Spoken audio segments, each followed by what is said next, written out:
بسم اللہ الرحمن الرحیم۔ السلام علیکم ناظرین، میرے چینل ٹیچ اسلامک میں خوش آمدید۔ آج کا واقعہ بہت زیادہ زبردست اور خوبصورت ہے، ضرور سنیے گا، ہو سکتا ہے آپ کے ایمان میں اضافہ ہو جائے۔ ایک دن حضرت عثمان غنی رضی اللہ عنہ نے نبی اکرم صلی اللہ علیہ وسلم کی دعوت کی۔ جب نبی کریم صلی اللہ علیہ وسلم حضرت عثمان غنی رضی اللہ عنہ کے گھر کی طرف تشریف لے کر جا رہے تھے تو حضرت عثمان رضی اللہ عنہ نے آپ صلی اللہ علیہ وسلم کے پیچھے پیچھے چل رہے تھے اور آپ صلی اللہ علیہ وسلم کے قدموں کی تعداد گن رہے تھے۔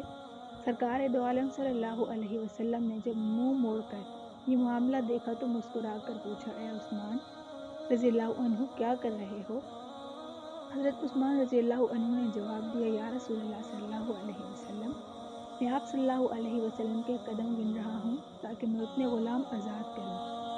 دعوت ختم ہونے کے بعد حضرت عثمان رضی اللہ عنہ نے ایسا ہی کیا اور اتنے ہی غلام آزاد کیے۔ حضرت علی رضی اللہ عنہ اس دعوت سے متاثر ہوئے اور گھر آ کر حضرت فاطمہ الزہرا رضی اللہ عنہا سے اس دعوت کا ذکر کیا۔ حضرت فاطمہ رضی اللہ عنہا نے فرمایا، علی، اگر تم چاہتے ہو تو ٹھیک ہے، تم رسول اللہ صلی اللہ علیہ وسلم اور آپ صلی اللہ علیہ وسلم کے اصحاب کو بلاؤ اور میں دعوت کے لیے کچھ پکا لوں۔ حضرت علی رضی اللہ عنہ کے جانے کے بعد حضرت فاطمہ الزہرا رضی اللہ عنہا نے وضو کیا اور اللہ تعالیٰ کے حضور سجدہ سجود ہو گئی اور دعا مانگنے لگی، اے اللہ، تیری بندی فاطمہ نے تیرے حبیب مصطفیٰ صلی اللہ علیہ وسلم اور ان کے اصحاب کی دعوت کی ہے، تیری بندی کا صرف اور صرف تجھ پر بھروسہ ہے، لہٰذا اے میرے مالک و خالق، آج تو فاطمہ رضی اللہ عنہا کی لاج رکھ لے اور اس دعوت کے لیے کھانوں کا انتظام عالم غیب سے فرما۔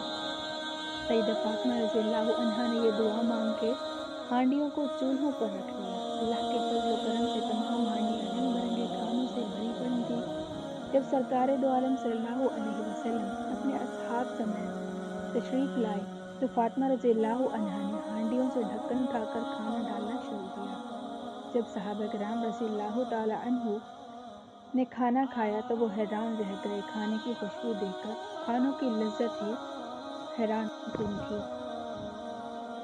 مزید حیران کر دیا، نبی کریم صلی اللہ علیہ وسلم نے صحابہ کرام رضوان اللہ علیہم اجمعین کو حیران دیکھ کر فرمایا، حیران ہو رہے ہو، تمہیں معلوم ہے کھانا کہاں سے آیا ہے؟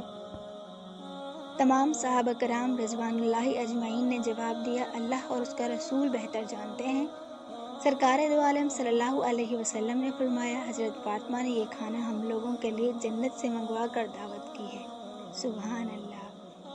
اس کے بعد حضرت فاطمہ الزہرا پھر سجدہ سجود ہوئیں اور اس طرح دعا مانگنے لگیں، اے میرے مالک، حضرت عثمان رضی اللہ تعالی عنہ نے تیرے حبیب صلی اللہ علیہ وسلم کے ہر قدم کے بدلے غلام آزاد فرمایا ہے۔ فاطمہ کے پاس اتنی استطاعت نہیں کہ وہ غلام آزاد کرے، اے میرے رب، تو نے پہلے بھی میری لاج رکھی اور جنت سے کھانا بھیج دیا، اب تیرے محبوب صلی اللہ علیہ وسلم جتنے قدم چل کر میرے گھر آئے ہیں اتنے ہی سرکار دو عالم صلی اللہ علیہ وسلم کے امتی جہنم کی آگ سے آزاد فرما دے۔ ادھر سیدہ فاطمہ الزہرا رضی اللہ عنہا اس دعا سے فارغ ہوئیں، ادھر جبرائیل علیہ السلام وحی لے کر بارگاہ خیر الانام صلی اللہ علیہ وسلم میں حاضر ہو گئے اور بشارت سنانے لگے، یا رسول اللہ صلی اللہ علیہ وسلم، اللہ تعالیٰ نے آپ کے ہر قدم کے بدلے 1000 گنہگار امتیوں کو بخش دیا اور جہنم سے آزادی عطا کر دی، سبحان اللہ۔ ویڈیو اچھی لگی ہو تو لائک ضرور کیجیے اینڈ چینل کو سبسکرائب بھی کر دیجیے۔